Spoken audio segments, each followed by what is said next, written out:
Do not become impatient or angry or frustrated with your contemplations or practice. I say this because sometimes people go, I'm so tired of my mind, and well, I'm so tired of you. No. That is playing into the minefield. No? Of course, it is only the mind that's having trouble. Your heart is not having any trouble. It's your mind and the mind-made identity that you take to be so important and real that is struggling. It's the very mind itself that says it's troubled by the mind, actually. Not when I say mind, you're not only mind. It's like a mixture, a cocktail between mind, between person and presence. Some little thing is there, you see? And so this type of play can happen. The higher aspect of the self in its manifestation is growing and discovering. But sometimes frustration comes from the mind side. It's, oh, I don't know, I'm not doing any progress, or maybe I should go and do something else, and so. You see, so when these things do come, which they do from time to time, be quiet. Keep your peace. Just, if you're quiet, you'll soon notice, it's just my mind. My mind is pretending to be dissatisfied. I say pretending. You hear me? I say pretending. And you are, because you identify with it, you think you are dissatisfied. You must come to know the difference between yourself and your mind. Most people in the world, even the ones who are so gifted to make spaceships and aeroplanes and stuff, they may not know the difference between themselves and their mind. So, you are that which observe your mind. If you mix the two and you believe you are, because this is what a person fundamentally is, mostly is, then what happens is that doubts will follow you around a lot. But when you begin to look from the stage you are now, because you've been following my guidance for a while, so you have developed the capacity within yourself, your deeper powers are being released enough to see and to discern the difference between, this is the mind again. Oh, this is ego coming again. Sometimes it's so quick that you feel like you're late. He's already in. The thief is already in the house. But you know what? This is a glass house. It's like a thief in a glass house. So wherever he's hiding, he cannot hide because everything is transparent. This is the gift of your being. You see? Do you understand what I'm saying? Because it's very important that we are understanding that. What do I mean by that? Is that for much of your life, the ego has been hiding inside your name. You see? When you stand up, he stands up. When you sit down, he sits down. So to speak, no? When you have a thought going, oh, I can't stand this, you think it's your thought, but it's just mind. And this has been the relationship we have developed. It's a bad marriage. Okay? But you don't even know enough to get a divorce from it. Now you're realizing that actually this is just the way that life works. That the more wise you become to yourself, and no other study in the human kingdom can equip you as well to transcend and to expose the delusion than what we are sharing also. If you are someone, a Christian, Muslim, whatever, you have a relationship with God, you pray, that will help you to clean up and to overcome. That is also for overcoming the ego, by the way, in its purity. It is to overcome the ego and to awaken to God, self, God reality. Here we are also going very direct, because you cannot find truth without the one you call God, meaning the pure consciousness also. It manifests itself in many different forms and in many different ways to guide the different peoples of the world according to their temperament. It gives them their traditions and their particular way that they must search to find it.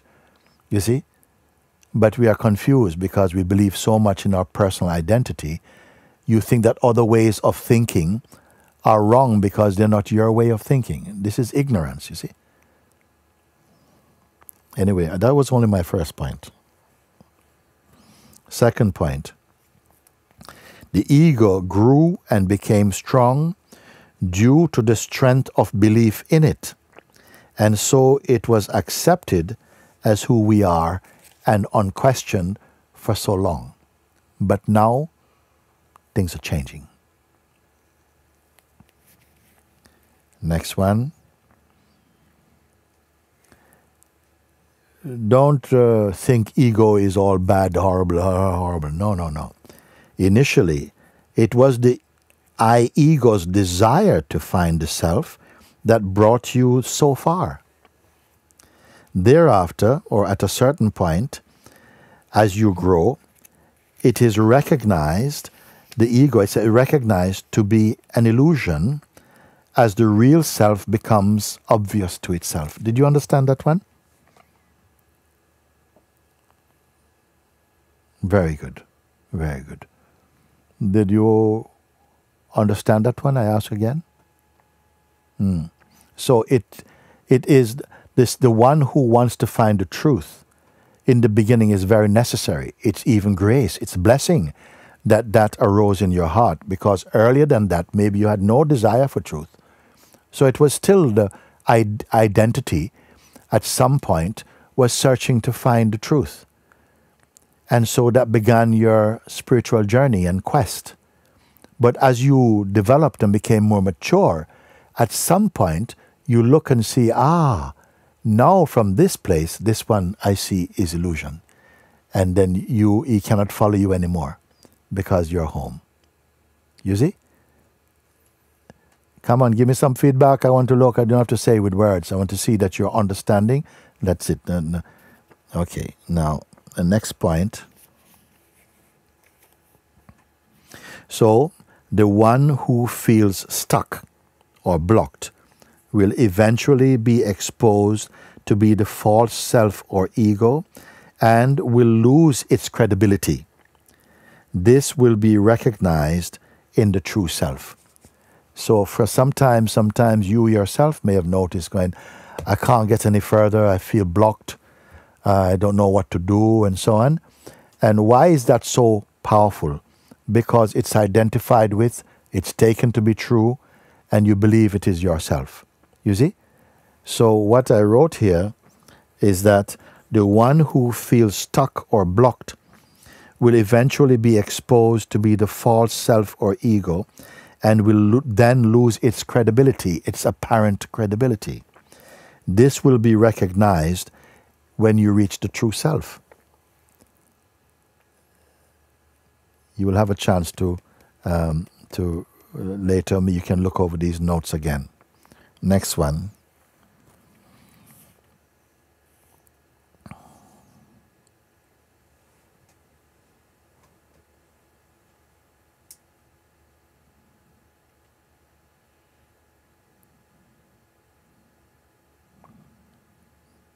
When the self is realized, it will be obvious that it was, it is, and always is here, perfect, timeless, unchanging, and imperishable. You see? As the self is realized, when it is realized, it will be obvious that it was always here. It was, it is, and will always be perfect, timeless, unchanging, imperishable.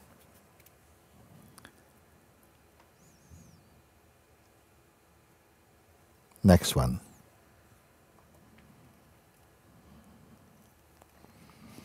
If or when it feels difficult or even impossible to surpass the personal identity,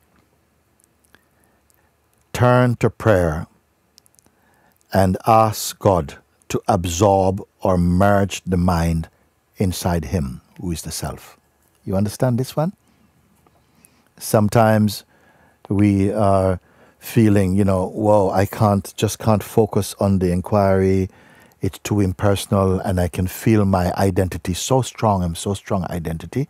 then in that case, if you're not able to follow through with the inquiry, then turn to prayer. Ask God like that. You ask Him like this, you see.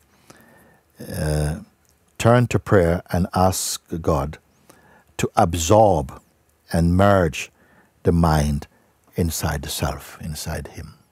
This is another one.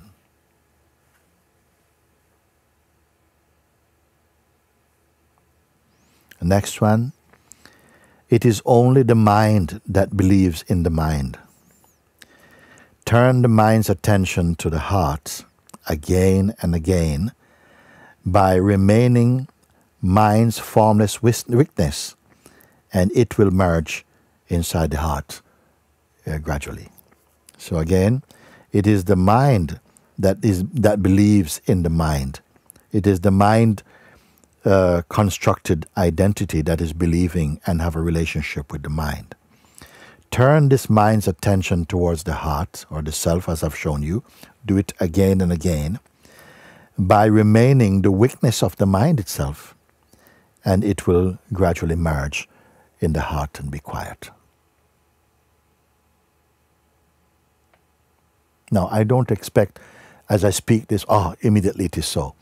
No, sit with it and marinate, look, verify, keep quiet and see, like this. And for now, I'm going to read you maybe the last one.